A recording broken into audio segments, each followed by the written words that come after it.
12 pass out करने के बाद में जैसा हर एक स्टूडेंट करता है वो मैंने भी करा। मैंने अपना पहला ट्रेड लिया, उस पहले ट्रेड में मुझे प्रॉफिट हो जाता है। शायद वही मेरे लिए सबसे बड़ी गलती थी। First trade, first profit, then reality. उस प्रॉफिट ने मुझे कॉन्फिडेंस नहीं बल्कि ओवर कॉन्फिडेंस कर दिया। लॉसेस बढ़ते जा रहे थे, मैं ट्रेड करता जा रहा था। मेरे पास में मात्र 5,000 रुपए रह गए थे। मेरे भाई का लॉस हुआ, मेरे दोस्तों का लॉस हुआ। उस लॉस ने मुझे डेप में ला दिया।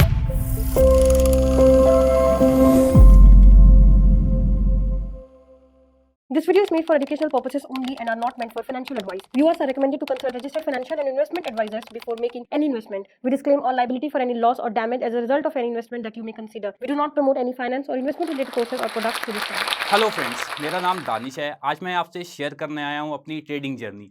एक ऐसी जर्नी जिसमें सपने भी थे, स्ट्रगल भी था, गलतियाँ भी हुई और बहुत कुछ सीखने को भी मिला। ये जर्नी स्टार्ट होती है सन 2019 से। सन 2019 में मैंने अपना 12 पास आउट करा था। 12 पास आउट करने के बाद में जैसा हर एक स्टूडेंट करता है वो मैंने भी करा। मैं 12 के बाद देख रहा था मुझे आगे किस डोमेन में पढ़ाई करना है। मुझे बीसीए करना है, बीए करना है या फिर बीटेक करना है। बहुत ज़्यादा सर्च करने के बाद में मैंने बीटेक इन कंप्यूटर साइंस में इंटीग्रल यूनिवर्सिटी में एडमिशन लिया। एडमिशन लेने के बाद क्लासरूम में कोडिंग चल रही होती थी, पर मेरा माइंड एक अलग ही दुनिया में होता था, ट्रेडिंग की दुनिया में। जबकि मुझे पता भी नहीं था ट्रेडिंग क्या होती है, कैसे होती है, बस एक क्यूरियोसिटी थी। और उसी क्यूरियोसिटी ने मुझे candle sticks, chart pattern, price action, indicator के बीच में लाके खड़ा कर दिया। थोड़ा बहुत जानने के बाद, कैंडल्स पढ़ने के बाद, चार्ट पैटर्न्स देखने के बाद, प्राइस एक्शन को समझने के बाद मुझे लगने लगा भाई मुझे तो ट्रेडिंग आ गई है। लेकिन सच्चाई बिल्कुल डिफरेंट थी। इतना सीखने के बाद मैंने अपना डीमैट अकाउंट ओपन करा। डीमैट अकाउंट ओपन करने के बाद में मैंने अपना पहला ट्रेड लिया। उस पहले ट्रेड में मुझे प्रॉफिट हो जाता है। शायद वही मेरे लिए सबसे बड़ी गलती थी। First trade, first profit, then reality. मुझे पहले ट्रेड में प्रॉफिट होता है। मुझे लगने लगता है ट्रेडिंग तो बहुत आसान है, अब तो मैं बहुत पैसा कमाऊंगा। लेकिन सच्चाई बिल्कुल अलग थी। उस प्रॉफिट ने मुझे कॉन्फिडेंस नहीं बल्कि ओवर कॉन्फिडेंस कर दिया। मुझे लगने लगा अब तो मैं बहुत सारा पैसा कमाऊंगा, ट्रेडिंग इतनी आसान है, इससे आसान तो कोई बिजनेस हो ही नहीं सकता है। शायद ये मेरी गलत फहमी थी। फिर मैंने ट्रेड लिया। अगले ट्रेड में मुझे लॉस हो जाता है। जो मैंने प्रॉफिट करा था वो प्रॉफिट तो गया गया, साथ में जो मेरी कैपिटल थी वो भी चली गई। लॉसेस बढ़ते जा रहे थे, मैं ट्रेड करता जा रहा था। लॉसेस बढ़ते जा रहे थे, मैं ट्रेड उसको रिवेंज ट्रेडिंग कर रहा था। रिवेंज ट्रेडिंग क्या होती है? बेसिकली मैं सोच रहा था जो मैंने लॉस करा है वो पैसा मेरा वापस आ जाए। मैं बीटेक के सेकेंड ईयर तक आ गया था ऐसा ही करते करते। फिर मैंने बीटेक के थर्ड ईयर में भी पहुंच गया, लेकिन लॉसेस रुक नहीं रहे थे। लॉसेस को रोकने के लिए मैंने कैपिटल बढ़ाता चला गया, लॉस कवर हो जाए किसी तरह से, लेकिन लॉस कवर होने का नाम ही नहीं ले रहे थे। फिर मैंने गूगल पे सर्च करा how to recover losses from stock market. Stock market से कैसे लॉसेस को रिकवर करा जाए।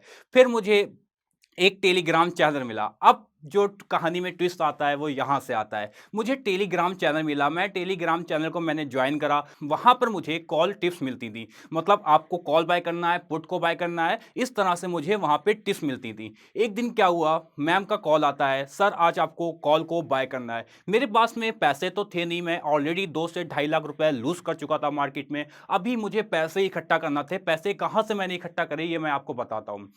मैंने अपने भाई से पैसे लिए, कुछ स्कॉलरशिप थी वो मेरी स्कॉलरशिप आई थी, और कुछ मैंने अपनी फैमिली से पैसे लिए थे जो मेरी सेमेस्टर फीस थी। बेसिकली उस सेमेस्टर फीस को मैंने क्या करा, ट्रेडिंग में लगा दिया। एक सेमेस्टर फीस, भाई से पैसे लिए थे, और एक स्कॉलरशिप। ये 3 जगह से कैपिटल इकट्ठा करने के बाद में मेरे पास में कुछ कैपिटल होती है, 50-60 हज़ार के आसपास में रुपए मेरे पास में थे। सेमेस्टर फीस पापा मुझे भेजते थे। मेरी फैमिली बैकग्राउंड जो है वो बहुत ज़्यादा स्ट्रांग नहीं है। हम लोग एक एवरेज मिडिल क्लास फैमिली से आते हैं, जहाँ पर हमेशा अपने बच्चे को ये सिखाया जाता है आपको अच्छे से पढ़ना है, एक अच्छी नौकरी लेना है और आपकी लाइफ सेटल हो जाएगी। लेकिन मेरे दिमाग में तो कुछ अलग ही चल रहा था। जो सेमेस्टर फीस आती थी उससे मैं ट्रेड करता था, वो मनी लूज हो जाती थी, फिर मैं उसको रिकवर करने जाता था। यहाँ तक जैसा कि मैंने अब तक आपको बताया, मैंने फिर टेलीग्राम चैनल को ज्वाइन करा। टेलीग्राम चैनल ज्वाइन करने के बाद में मैम मुझे कहती थी आपको कॉल या पुट खरीदना है। मैंने कॉल या पुट खरीदना स्टार्ट कर दिया मैम के बताने पर। एक दिन मैम ने मुझे 9:20 पे कॉल किया, कॉल को आपको बाय करना है। मैंने कॉल बाय कर लिया, लेकिन मेरे पहले ही बहुत लॉसेस हो रखे थे। उन लॉसेस ने मुझे पूरी तरह से तोड़ दिया था। अब मैम ने मुझे कॉल दी, उसमें मुझे प्रॉफिट हो जाता है 5,000 रुपए का। लेकिन उस दिन वो प्रीमियम 29 रुपए से 700 रुपए गया था। मुझे आज भी याद है वो प्रीमियम 29 रुपए से 700 गया था। मैं सोच रहा था मैं अपने 40 या फिर 50,000 रुपए से अगर बैठा होता तो मुझे कितना प्रॉफिट हुआ होता। मैम का आगे से कॉल आता है, मैम मुझे बोलती हैं आपने जल्दी एग्जिट कर दिया, अगर आप एग्जिट ना करते आपका जितना भी पहले का लॉस था वो सारा लॉस रिकवर हो गया होता और आज आप प्रॉफिट में होते। अब अगले दिन मुझे एक बेचैनी सवार हो गई कि भैया कल मैम ने बताया था 29 रुपए का प्रीमियम 700 गया है और अब कल के लिए मैं वेट कर रहा था, कल का दिन हो मुझे पैसा फिर से लगाना है। मैंने और भी पैसा इकट्ठा करा, दोस्तों से मांगना स्टार्ट कर दिया, भाई अब मुझे पैसा चाहिए था पैसे को रिकवर करने के लिए। मैंने दोस्तों से पैसे मांगना स्टार्ट कर दिए क्योंकि कैपिटल जितनी ज़्यादा बढ़ जाएगी उतना ज़्यादा मैं सोच रहा था प्रॉफिट हो सकता है। अब अगले दिन क्या हुआ, अगले दिन के लिए मैं मैम को कॉल करता हूँ, आज ही से कॉल करने लगता हूँ। मतलब कल मार्केट ओपन होना है, मैं आज से ही कॉल मैम को करने लगा, मैम कल आप मुझे बता देना प्लीज़ कॉल लेना है या फिर पुट लेना है। मैम को मैं कॉल कर रहा था, मैम की रिक्वेस्ट कर रहा था। मैम कह रही थी मार्केट तो ओपन होने दो, मैं आपको बिल्कुल बताऊँगा। फिर मुझसे वेट नहीं हुआ, सारी रात मुझे नींद नहीं आई। मैं सोचता रहा कब सुबह होगी, कब मैं ट्रेड करूँगा, कब मुझे बताएँगी मैम। फिर मैंने मैम को सुबह होती है, मैंने 8 बजे कॉल लगाई, मैम ने कॉल मेरी पिक नहीं करी। फिर मैंने 8:30 पे कॉल लगाई, फिर भी मैम ने कॉल को पिकअप नहीं करा। फिर मैंने मैम को 9 बजे कॉल लगाई, मैम ने कॉल को पिकअप नहीं करा। अब मैं सोचने लगा कि मैम क्या पता मुझसे नाराज़ तो नहीं हो गई हैं क्योंकि मेरे लॉसेस हो रखे थे, मुझे उस लॉस को रिकवर करना था। फिर मैम का कॉल आता है 9 बजे, मैम बोलती हैं मैं आपको ट्रेड दूँगी, आप पेशेंस तो रखो, मार्केट पेशेंस का नाम है। मैम ने मुझसे इतना बोला। मैंने बोला मैम प्लीज़ मुझे आज आज ट्रेड देना ज़रूर, मुझे सारे पिछले लॉसेस कवर करना है। मैम का ट्रेड आता है 9:30 बजे, मैम कहती हैं आज आपको पुट को बाय करना है। अब मैं पुट को बाय कर लेता हूँ, जैसा कि मैंने बताया मैंने सबसे कैपिटल को माँगा हुआ था, उस कैपिटल को मैं लूज़ नहीं कर सकता था। मैंने वो सारी कैपिटल माँगी हुई थी। अब मैम ने बताया मुझे पुट बाय करना है, मैंने पुट को बाय कर लिया। मेरा लॉस होने लगा, उस पुट में ₹2000 का लॉस हुआ। मैंने मैम को कॉल लगाया, मैम ₹2000 का लॉस हो रहा है। मैम कह रही हैं वेट करना है, एवरेज करो। मुझे एवरेजिंग का मतलब बिल्कुल भी नहीं पता था, एवरेजिंग क्या होती है? मैम बोली थी एवरेजिंग करो। मैं मैम से कह रहा हूँ एवरेजिंग मैम मतलब क्या होता है? मतलब एवरेजिंग का मतलब पता था, स्टॉक मार्केट में एवरेजिंग क्या होती है वो मुझे मतलब नहीं पता था। मैम कह रही हैं आपको और पैसा डालना है इसी ट्रेड में। मैंने फिर से कहीं से 20-30 हज़ार रुपए जुटाए, उसमें उस ट्रेड में डाल दिए, उसको एवरेज करने के लिए। लेकिन लॉस रुक नहीं रहा था, लॉस 2000 से बढ़ के 5000 का हुआ, 10,000 का होता गया, 15,000 का होता गया, फिर मेरा लॉस 20,000 का हुआ। इसी तरह से लॉस का सिलसिला जारी था, लॉस बढ़ता जा रहा था। मैं सोच रहा था ये कब मेरा लॉस रिकवर होगा? मैम को मैं बार-बार कॉल लगा रहा था, लॉस बढ़ के मेरा 50,000 हो गया, 10,000 रुपए रह गए थे। मैम का कॉल आता है 3 बजे। सर इस लॉस को मुझे बुक करना पड़ेगा, अगले दिन मैं आपका ये लॉस रिकवर करवाऊँगी। मैंने बोला आप लॉस मेरा रिकवरी क्या करवाएँगी? मेरे पास में तो पैसे भी नहीं बचे। मैं पैसे कहाँ से लाऊँगा अगले दिन ट्रेड करने के लिए? तो उस दिन मैंने 50,000 या फिर 55,000 का लॉस बुक करा था। मेरे पास में मात्र 5,000 रुपए ल रह गए थे। मेरे भाई का लॉस हुआ, मेरे दोस्तों का लॉस हुआ, उस लॉस ने मुझे डेब्ट में ला दिया। लेकिन मेरे बैक ऑफ द माइंड एक चीज़ चल रही थी, मैं सोच रहा था जो पैसे मैंने लूज़ करे हैं, ये पैसे गए कहाँ? ये मैं सोच रहा था जो मैंने मनी को लूज़ करा, ये पैसे गए तो गए किसके पास? मुझे इतना आइडिया था, ना तो ये नेशनल स्टॉक एक्सचेंज के पास गए हैं, ना तो ये बॉम्बे स्टॉक एक्सचेंज के पास गए हैं। ये पैसा अगर मैंने लूज़ करा है तो किसी न किसी ने तो कमाया है। रात में मुझे नींद नहीं आई, मैं सर्च करता रहा, मैं गूगल पे सर्च कर रहा था, मैं पूछ रहा था गूगल से कि ये पैसे को कैसे रिकवर करा जाएगा। यूट्यूब पे मैं डिफरेंट डिफरेंट वीडियो देख रहा था लेकिन मुझे उसका कोई भी इलाज नहीं मिला। फिर मैंने चीज़ों को समझना स्टार्ट करा, फिर मैंने चीज़ों को एनालाइज़ करना स्टार्ट करा, मैंने कैंडलस्टिक्स पैटर्न पे बहुत काम करा, चार्ट पैटर्न पे बहुत काम करा, मैंने अपने मनी मैनेजमेंट को सुधारा, रिस्क मैनेजमेंट को सुधारा, मैं ऑप्शन बाइंग करता था। ऑप्शन बाइंग करते-करते मुझे 1 से 2 साल हो गई थी, वहाँ पे मैं ब्रेक इवन पे आ गया था। 2 साल के बाद में मुझे थोड़ा-थोड़ा ऑप्शन बाइंग से प्रॉफ़िट आने लगा था। किस तरह से प्रॉफ़िट आता था मैं आपको बताता हूँ। जो मैंने कैपिटल ली थी, वो कैपिटल अपने पेरेंट्स से ली थी। कि मैं आगे ट्रेड कर पाऊँ, मैंने उन्हें बताया मैं ट्रेडिंग करता हूँ। जब मैंने पेरेंट्स को बताया मैं ट्रेडिंग करता हूँ, तो वो भी कहने लगे थे, "आप बीटेक कर रहे थे, आप बीटेक करते-करते आप इस दूसरे करियर में जाना चाहते हो, ये कौन-सी समझदारी हुई?" लेकिन मैंने अपने डिसीज़न पे कायम रहा, मैंने कहा मुझे ट्रेडिंग ही करना है, इसी फ़ील्ड में मुझे आगे बढ़ना है। मैं ऑप्शन बाइंग करता रहा।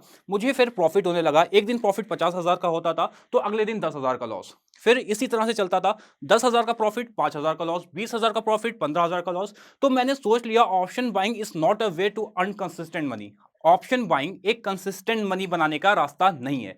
फिर मैंने स्विच करा ऑप्शन बाइंग से ऑप्शन सेलिंग के ऊपर। ऑप्शन सेलिंग के बारे में मैंने जानने लगा, ग्रिक्स को समझा, ऑप्शन सेलिंग स्ट्रेटजीज को समझा, directional and non directional strategy के ऊपर काम करा। फिर मैं आज प्योरली ऑप्शन सेलिंग करता हूं, मैं आज ऑप्शन सेलर हूं। ऑप्शन सेलिंग के थ्रू मैं 3 से 4% का रिटर्न बना लेता हूं अपनी स्ट्रेटजी के साथ में अपने रिस्क मैनेज को फॉलो करते हुए। अब मैं आपको बताना ये चाहता हूं जो मैंने गलतियां करी वो आपको नहीं करना चाहिए। एज ए ट्रेडर जो मैंने गलतियां करी वो आपको नहीं करना चाहिए। 90% लोग या फिर मैं कहूं 95% लोग जो मार्केट में मनी को लूज करते हैं वो अपनी मिस्टेक के कारण करते हैं। उनकी गलतियां क्या होती हैं? बिना लर्निंग के डायरेक्टली ट्रेड करना। सीखेंगे नहीं, डायरेक्टली ट्रेड करना स्टार्ट कर देंगे। कोई दोस्त कहेगा ये कर लो तो वो वहां पैसे इन्वेस्ट कर देंगे। कोई कहेगा टाटा स्टील अच्छा है, कोई कहेगा रिलायंस अच्छा है, कोई कहेगा अदानी अच्छा है। मैं जितने भी स्टॉक्स के नाम ले रहा हूं बस आपको समझाने के लिए ले रहा हूं। आप वहां पे डायरेक्ट इन्वेस्ट कर देंगे जबकि आपको स्टॉक मार्केट का या फिर ट्रेडिंग का टी, स्टॉक मार्केट का एस भी नहीं पता होगा। आप लोग इमोशनल होके ट्रेड करते हैं। इमोशनल होके ट्रेड करने का मतलब क्या होता है? इमोशनल मतलब आप इमोशन में ट्रेड करेंगे। अगर मैं आज 10,000 लगाऊंगा कल 20,000 हो जाएगा, मैं 20,000 लगाऊंगा 1 लाख हो जाएगा, मैं बहुत ज्यादा स्टॉक मार्केट से करोड़पति बन जाऊंगा। क्विक रिच स्कीम नहीं है स्टॉक मार्केट। मैं आपसे माफी मांगना चाहता हूं, स्टॉक मार्केट हमारी क्विक रिच स्कीम नहीं है। स्टॉक मार्केट आपको पैसा देगा अगर आप यहां पे मेहनत से काम करेंगे, हार्ड वर्क करेंगे, अपनी स्ट्रेटजीज पे काम करेंगे, चीजों को समझेंगे। स्टॉक मार्केट आपको बहुत पैसा देगा।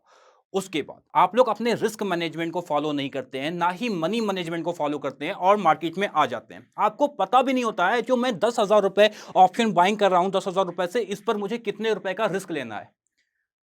आप लोग 10,000 रुपए के 10,000 रुपए लूज कर दोगे। एक ट्रेडर से मेरी बात हो रही थी, उन्होंने क्या करा था, उन्होंने 50,000 से ऑप्शन बाइंग का ट्रेड डाला। उनका लॉस 5,000 हुआ, 5,000 से बढ़ के 20,000 हुआ, इसी तरह से उनका लॉस बढ़ता गया, 45,000 रुपए हो गया। उन्होंने अपने ट्रेड को कट नहीं करा। उन्होंने अपने ट्रेड को कट नहीं करा। मैंने उनसे पूछा आपने ऐसा क्यों करा? बोलने लगे मुझे लगा ऊपर आएगा। देखिए मार्केट किसी के लगने लगाने के ऊपर नहीं है। मार्केट आपकी प्रिडिक्शन आप एनालिसिस कर सकते हैं, उसके अकॉर्डिंग अगर मार्केट काम कर रही है वेल एंड गुड, वरना आपका जो रिस्क टू रिवॉर्ड है उसके अकॉर्डिंग आपको वहां पे आपको लॉस लेना पड़ेगा, आपको उतना ही या फिर रिवॉर्ड लेना पड़ेगा। सपोज एक एग्जांपल लेते हैं, आपने डिसाइड करा है मुझे 5,000 रुपए का लॉस लेना है, तो आप 5,000 रुपए का लॉस लो, निकल जाओ मार्केट से। आपको ने डिसाइड करा है मुझे 10,000 रुपए का लॉस लेना है, आप 10,000 रुपए का लॉस लो, मार्केट से बाहर आ जाओ। आपको बैठे नहीं रहना लॉस में। और इसके अगेंस्ट बहुत सारे ट्रेडर क्या करते हैं, उनको अगर 10,000 रुपए का प्रॉफिट होएगा वो जल्दी से निकल जाएंगे, जबकि वो 20,000 रुपए का लॉस ले रहे थे। प्रॉफिट में जल्दी निकल जाते हैं और लॉसेस में बैठे रहते हैं। हमें ऐसा मार्केट में बिल्कुल नहीं करना है। आपको हमेशा डाइवर्सिफाई करना है। क्या करना है? आपको हमेशा अपनी कैपिटल को डाइवर्सिफाई करना होता है। अगर आपको पता है मुझे 10,000 रुपए स्टॉक्स में लगाना है तो आप 10,000 स्टॉक्स में लगाइए। अगर आपको 10,000 रुपए से डेरिवेटिव ट्रेडिंग करना है तो आप 10,000 से डेरिवेटिव ट्रेडिंग करिए।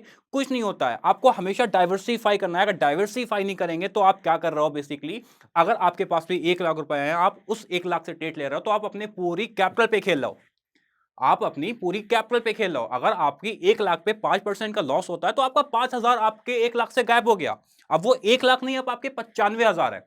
ये सारी वो गलतियां थी जो मैंने आपसे डिस्कस करी, जो हमें एज ए ट्रेडर नहीं करना चाहिए। अब हम लोग बात करने वाले हैं कि कैसे मेरी ट्रेडिंग मेरे फैशन से मेरी आइडेंटिटी बन गई। लोग मुझे जानने लगे ट्रेडर दानिश के नाम से। लोग मुझे पहचानने लगे ये ट्रेडर है। लोग मुझे कहने लगे ये अपनी फैमिली में एक अकेला बंदा है जो ट्रेडिंग से पैसे कमाता है। ट्रेडिंग ने मुझे धीरे धीरे सब कुछ दिया, सब कुछ चीजें बताई कैसे मार्केट काम करेगी, किस तरह से काम करती है। लेकिन ट्रेडिंग ने मुझसे एक चीज कही, वो थी ये कि आपको पेशेंस रखना है। आपको ये नहीं सोचना है कि मुझे बहुत जल्दी ट्रेडिंग से अमीर होना है, मुझे आज मैं 1 लाख लगाऊंगा कल मेरा 1 करोड़ बन जाएगा। अगर आप ऐसी कोई भी उम्मीद मार्केट में लेके आते हो तो प्लीज चले जाओ। तो प्लीज ले जाओ, मार्केट आपको जो 1 लाख है वो ले लेगी और आपको रोड पे लाने का मार्केट दम रखती है। और मार्केट बहुत सारे लोगों को बनाती भी है।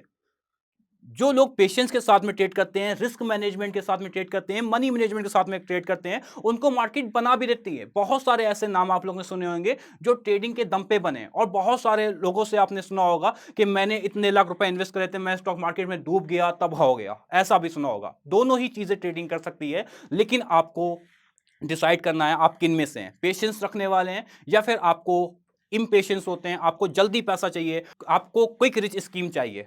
ऐसा कुछ भी नहीं होता है। अब यहां पे मैं एक बहुत इंपॉर्टेंट चीज आप लोगों से डिस्कस करना चाहता हूं, आप लोग को बताना चाहता हूं।